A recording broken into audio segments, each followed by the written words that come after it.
Paano ka nagsimula sa ganyang klase ng pagkakakitaan? Na nagbabasa-basa lang po ako dati. Sabi ko, subukan ko din. Doon na po ako nawili. Aha. Kumikita ng pera. Anong taong ka nagsimula niyan? Last year lang, sir. March, ang alam ko, sir, maalala ko. Doon, nagsimula ka sa ganun lang, kamo, kukuha ka lang ng picture, lalagay mo rin sa kumbaga, very basic. Oh, Bibili po ako sa babae ng picture niya ng ganito, nakakabad po siya. okay. Then ako naman po, ibebenta ko po lang kaalam-alam yung babae. Imahe lang po muna yun.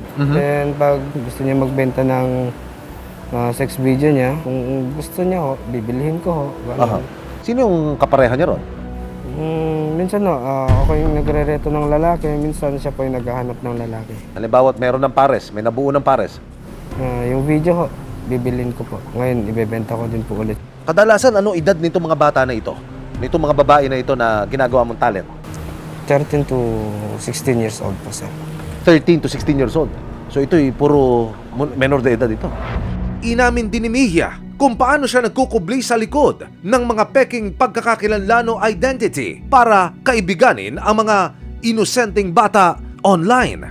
Minsan ba humantong din na ikaw mismo dinadaya mo yung sarili mo? Hindi ikaw nagpapakilalang ikaw at ninanakaw mo yung identity ng iba? Aha. Paano yun? Paano mo ginagawa yun? Gumagamit pa ako ng ibang litrato, gagawa ng Facebook account para makipag-usap po sa kanila. Aha. Doon ko pa sila pinakausap ng ganito, ganyan, bibili ako sa'yo ng ganito, Aha. babayaran kita. Aha. Ayun ha, doon na po nangyayari yung transaction. Teddy, paano ka kumukuha ng sabihin na nating kliyente? Kumbaga, ano yung number one requirement? Madada yung lalaki, dapat ganun, sir. Aha. Palakwento Aha. sa chat. Aha. May itsura yung profile. Ako kasi tamang ad lang din kasi ako sa Facebook, sir. Kung tamang alok din. Aha. Kung sino yung papayag, doon po ako. Ayon pa kay Mejia, hindi lang daw mahigit 100 ang kanyang mga nabiktima. Tumatakbo ngayon, Teddy, 111 yung binabanggit na biktima mo, Teddy. Ito ba ay sapat ang bilang, kapos, o sobra pa? Sa'yo naman galing mismo? Sa investigasyon nila, Aha. tama ko. Ganun karami. Apa. May mga hindi pa sila na-trace, sir. Ikaw ngayon nahaharap sa mabigat na kaso. Anong masasabi mo, Teddy? Nagsisisi na ho ako sa mga nabiktima ko. Sorry. Ito ako ngayon. Pagdudusahan ko yung ginawa ko.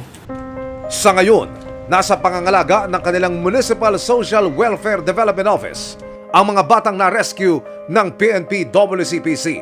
Sa pagdaan nila sa nararapat na intervention at healing process, bit-bit nila ang mga napulot na aral.